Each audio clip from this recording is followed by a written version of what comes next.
Assalamualaikum warahmatullahi wabarakatuh.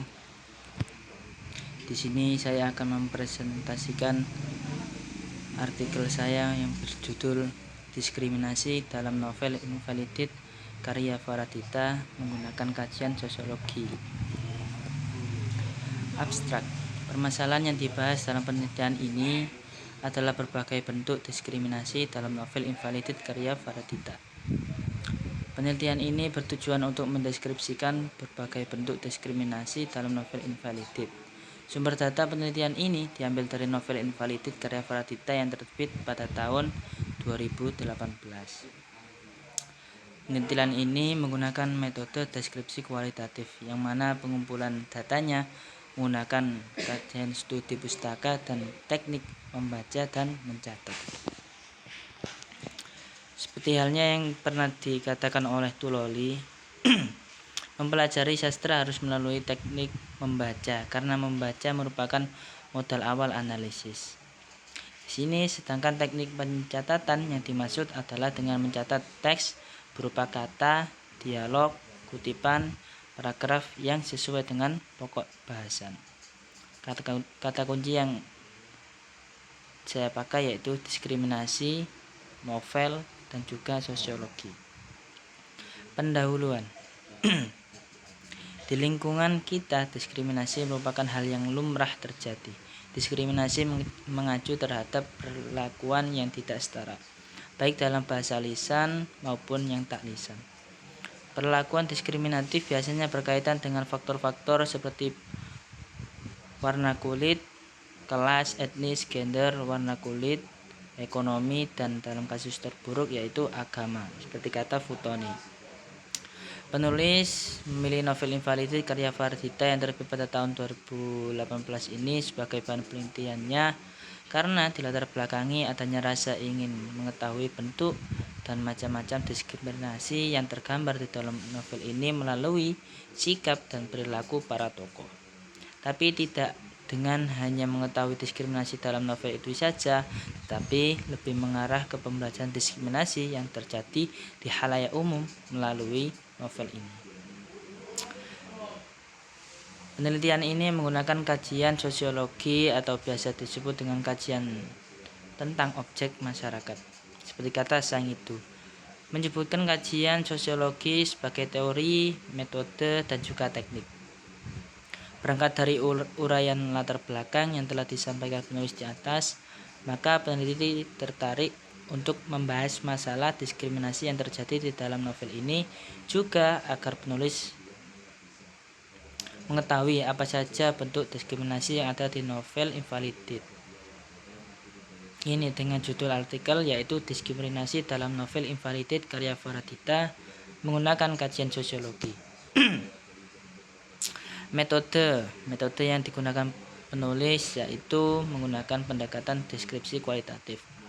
Penulis mengimplementasikan dengan menganalisis dan mendeskripsikan bentuk diskriminasi yang ada pada novel Invalidated.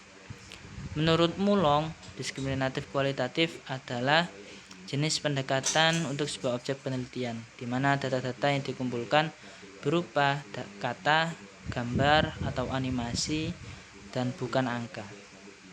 Data-data tersebut dapat diperoleh dari hasil wawancara, catatan lapangan, foto, video tape, maupun dokumen pribadi, atau dengan teknik pengambilan data yang lain. Diharapkan peneliti bisa mengungkapkan bentuk diskriminasi yang ada di dalam novel dengan metode deskriptif kualitatif, dan metode ini bisa dijadikan prosedur standar untuk memecahkan masalah yang sedang diteliti oleh penulis.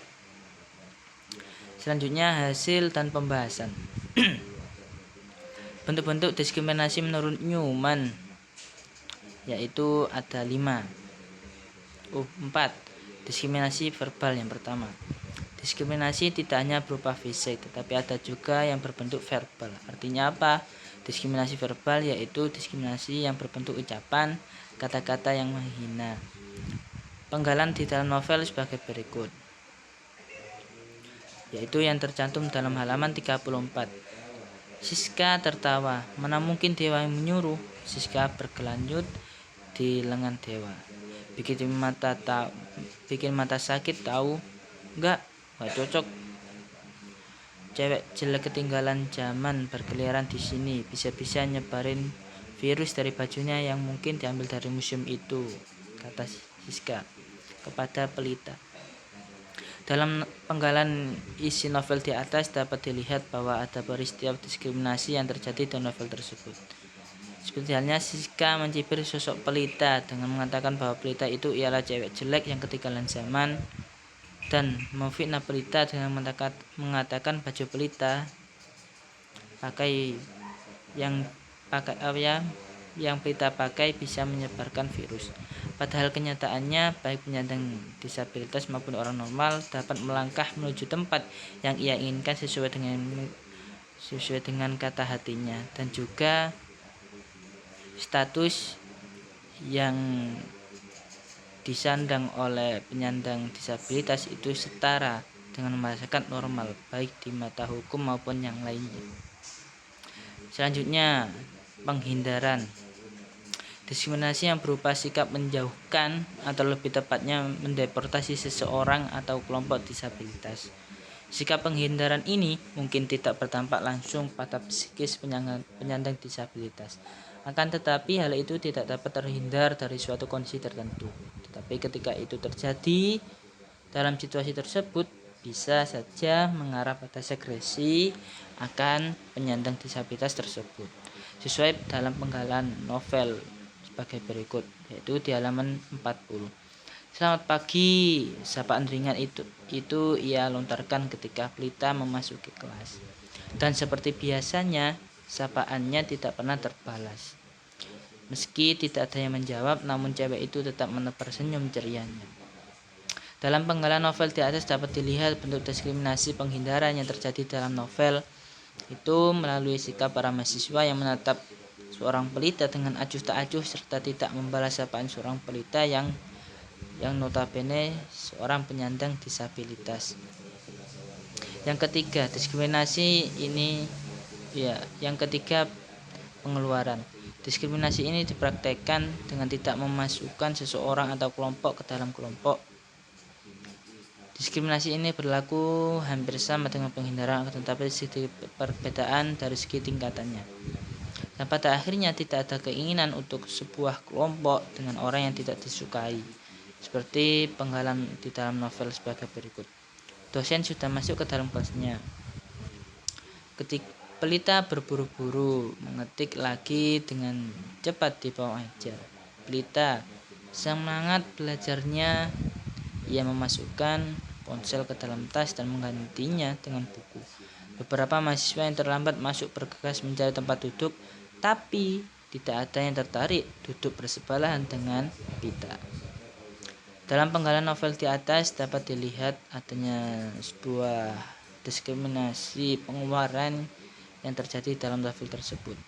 Mengetahui sikap para mahasiswa memperlihatkan sikap ketidaksukaan terhadap seorang pelita penyandang disabilitas, yang itu merupakan bentuk diskriminasi pengeluaran seorang pelita dalam anggota kelasnya. Seolah-olah sikap mereka dapat disimpulkan bahwa terjadi fenomena ketidaksukaan terhadap seorang penyandang disabilitas dan dianggap membedakan kasta, dan sikap itu murni tidak bisa dibenarkan. Yang keempat, diskriminasi fisik. Diskriminasi jenis ini seringkali atau banyak sekali kita jumpai, yang mana sebagai kekerasan fisik terhadap penyandang disabilitas karena bentuknya yang nyata dan dapat dilihat oleh indera, seperti kejadian memukul, menyerang, dan melukai penyandang disabilitas. Penggalan di dalam novel sebagai berikut.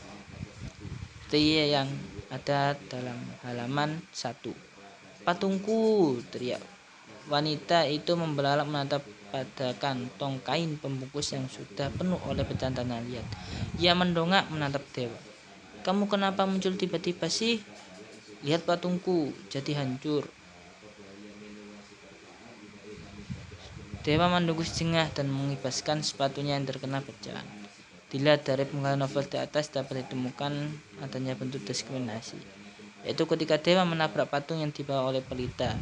Dengan menampakkan wajah yang tidak berdosa, Dewa mengibas sepatunya dan berlalu melewati pelita yang sedang shock karena patung yang akan dia bawa untuk dilelang hancur.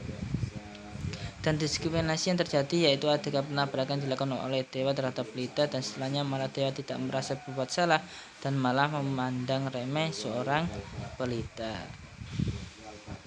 Penutup. Berdasarkan hasil penelitian ini dapat disimpulkan bahwa ada banyak macam-macam bentuk diskriminasi yang dapat dijumpai di sekitar kita, dan seringkali masyarakat tidak menyadari bahwa yang dilakukan ialah sebuah bentuk diskriminasi kepada kaum disabilitas. Malah ada juga yang terang-terangan melakukan diskriminasi terhadap penyandang disabilitas dengan menganggap tidak adanya norma kemanusiaan yang ada di dalam diri si pelaku diskriminasi. Sekian, terima kasih. Wassalamualaikum warahmatullahi wabarakatuh.